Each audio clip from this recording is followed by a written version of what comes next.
So as we know, a picture speaks 1,000 words. Who would understand that better than us architects?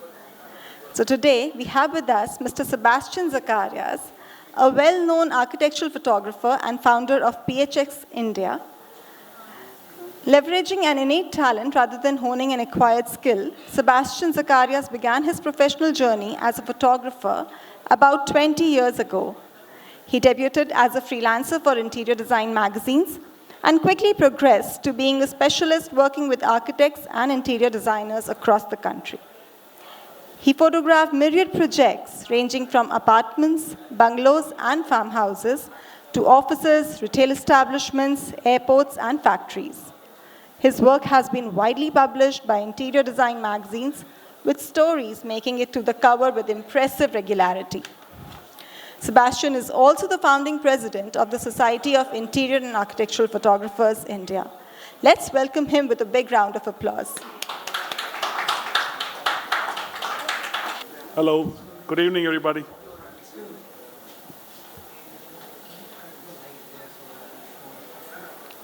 That was a good technical point. When I first saw my name on the board which said expert speaker, I was embarrassed. Looking at the crowd that I'm with and the panelists, I think they should have got more time than I got to talk about this. But all said and done, it's my luck, and I'm going to take the day forward. I'm a photographer, and I'm also the founder of my little firm, which basically deals with architectural photography. We've got into multiple things, but as we go forward, I will explain some of this. What is heritage? Was the first question that I needed to find. Dictionary says it is inheritance. It is what we have got from our forefathers from the past. Are we proud of it? Then we will maintain the heritage. If we are not, we will redevelop it. Now, looking back at our country, looking back at the way it is spread out, our heritage is vast, it's immense, and it is something that we really cannot count upon. Let's take the presentation forward.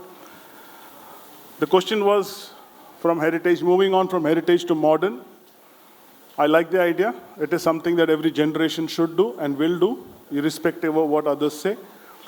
But my question in this particular presentation is, have we gone too far? Have we moved so far ahead that we are not able to look back and see anything? There are some quotes that I've put in there, and I believe they are true. Art in India is not a luxury because it's a way of life for many. It's a belief system, a celebration, and it's also something that empowers us. Because when we travel around the world, it is our art, our culture, our heritage that differentiates us from everybody else. And I think we should be very proud of it. Let's look back. What is it that we got in inheritance? I'm standing in a place in Rajasthan, which I think is the show poster boy for heritage and culture. So let's look at some of the images. This is what we conjure up in our minds when we look at the architectural past. We look at grandeur, we look at some really beautiful pictures. And most of them happen to be luxury and high-end. Religious places, definitely yes, have also the luxury of power to make heritage hold. But we have timeless history, which we go back and dig into, we will find that we belong to these spaces, we belong to this place. Some of them national symbols of our pride. So what did we really see? We saw power structures, we saw palaces, we saw money, wealth, we saw luxurious places, we saw some traditional spaces, but a lot of the heritage that is kind of put out there as heritage is all the show of opulence and grandeur. And in between all that, we definitely see something very unique, something that is not seen anywhere else. We see rich and vibrant culture. I mean, you can go back to the south, to Madurai, to Kerala, to every other place, and you will see something really amazing. That is detailed workmanship which was there. Now I'm speaking to architects, and I would like to address that more seriously, is the question of workmanship. So we had these. This is what our heritage is. There was a lot of local materials used. Containers did not come from China and Turkey. We had to use a lot of local materials. And yes, there were master craftsmen who did amazing stuff. They came to India maybe from the Mughal, Persian areas. They came from wherever they learned. They passed on their craft. There were all these people who created this intrinsic, beautiful things. Rajasthan still holds some of it, but a lot of our country has lost it. What authority do I have to speak about this today? And how do I really relate to this? Let me tell you a little bit about what we do. Much of what she has already said.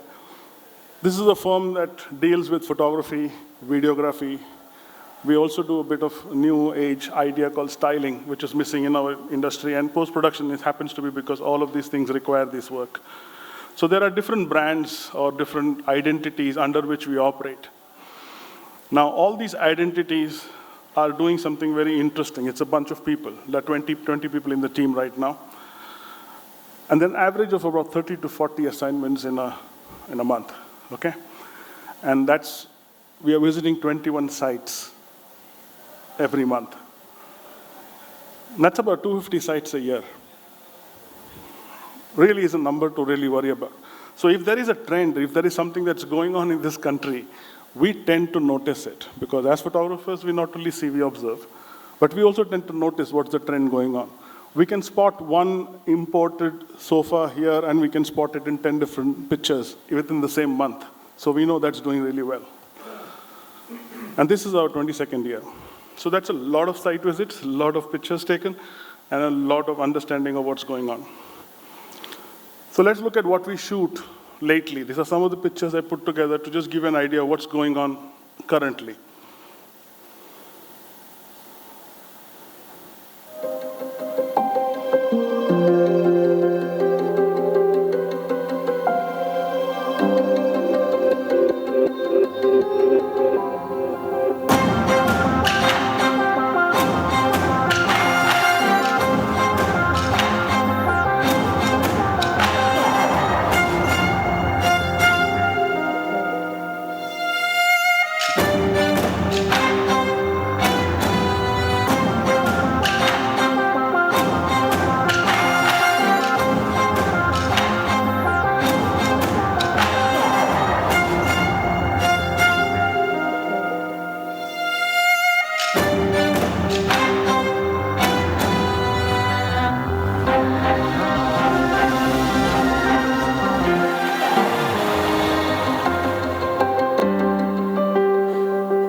Sanjay Moy, sir, thank you for letting me walk into some of those sites. So in those pictures, where was India? They all seem to be pictures which are placeless. If I shuffle these pictures and put them together, you wouldn't know which city it comes from. You don't know who the people are, because what you saw was beautiful aesthetics, but pretty much Western. And that is what we shoot almost every other day. Very rarely do we find a site which speaks about the people who live in it. Very rarely do we find a site which speaks about the location or the place from where it is born. Very rarely about our heritage. So, where is our heritage has been the question that I asked over the last 2 weeks from the time I got the invitation to talk. And it was quite difficult to go through a picture after picture that we have shot to put together a presentation that has Indian heritage written all over it. It was all about Italian, Chinese, Turkish, Portuguese, Spanish. So have we gone too far? Have we really forgotten where we came from? So let's look at what we have as a part of our heritage. It's always that makes us unique is where we come from. It's our past. So I will not go about dwelling on a lot of these things, but for the tribal community, there is no distinction. This is part of our own Indian diaspora. They live art. It's integrated into their daily life. Everything they do seems to be like very artistic and good. And this is said by an artist called Subodh Kelkar. Everybody knows him. I'm not going to spend my time explaining all this art. This all there. Many of them are going to be extinct over a period of time. And this is from across the country. There is textile, there is wall art, there is craftsmanship.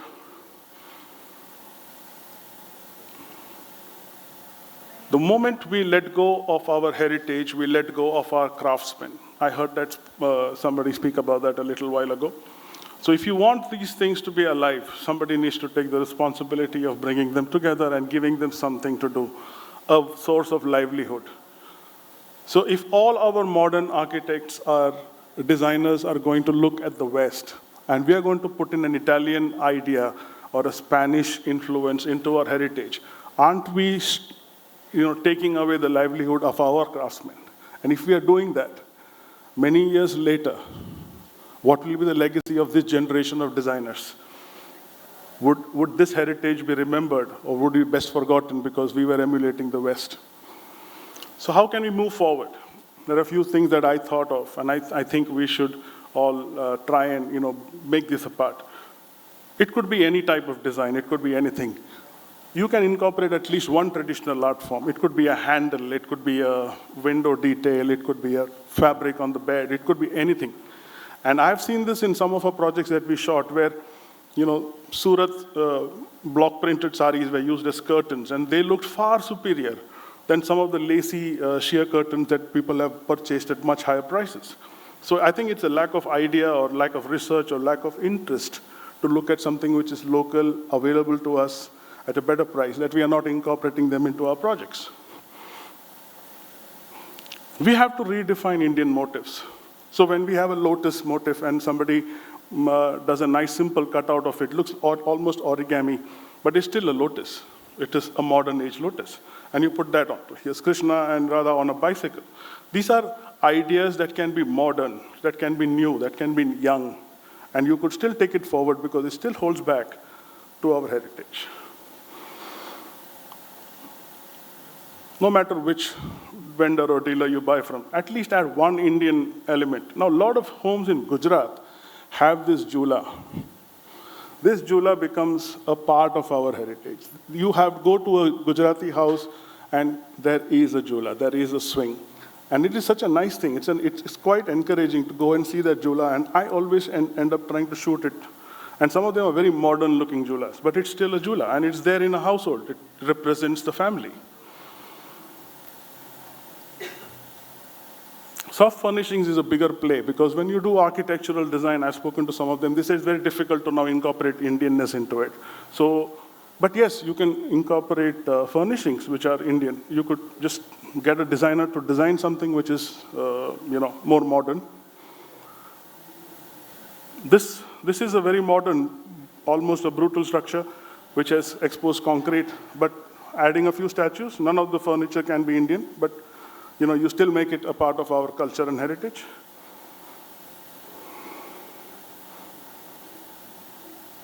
Encourage your clients to buy one Indian artwork.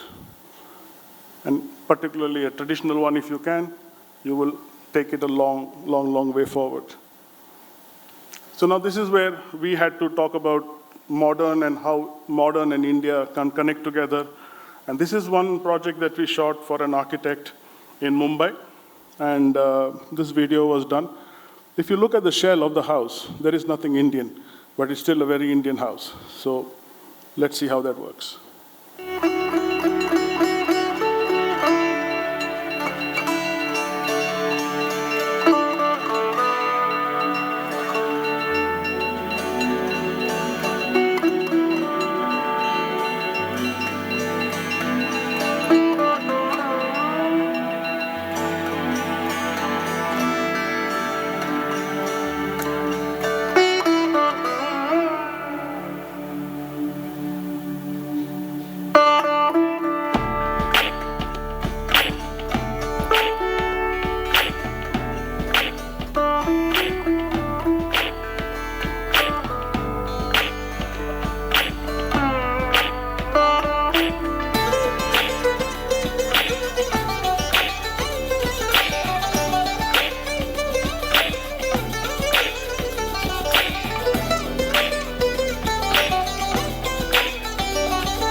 So that was modern, that was Indian, and it was all about the accessorization. There was nothing else.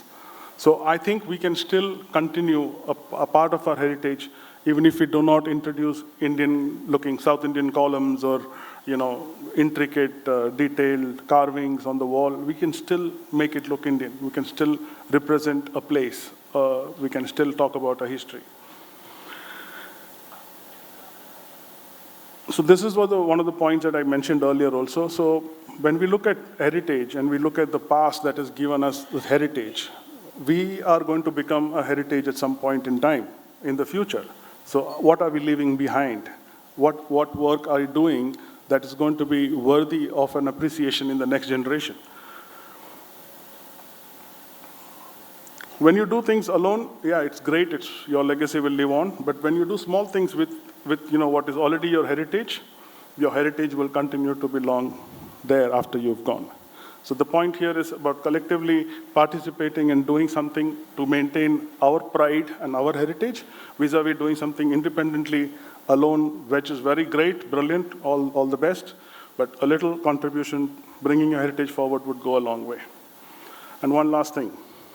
Let's look at some of the modern Indian homes that we managed to collect together as pictures, where we saw some Indianness in it. It was like quite a few, but I think it's interesting to watch. And to all the proponents who are following Indian design and style and bringing heritage into it, thank you very much. Because after seeing so many Italian sofas, I wish more sites with Indianness in it.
I was so afraid of her bell.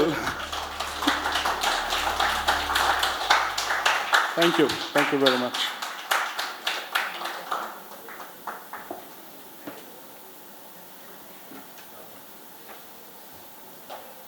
Thank you, sir, for this beautiful and very interesting presentation.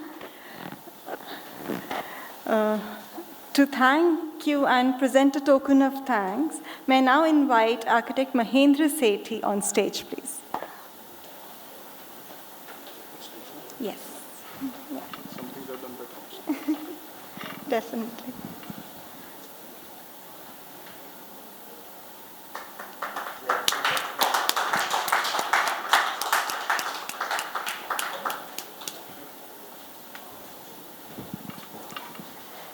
And that brings us to the final moment of the enlightening 3-day event.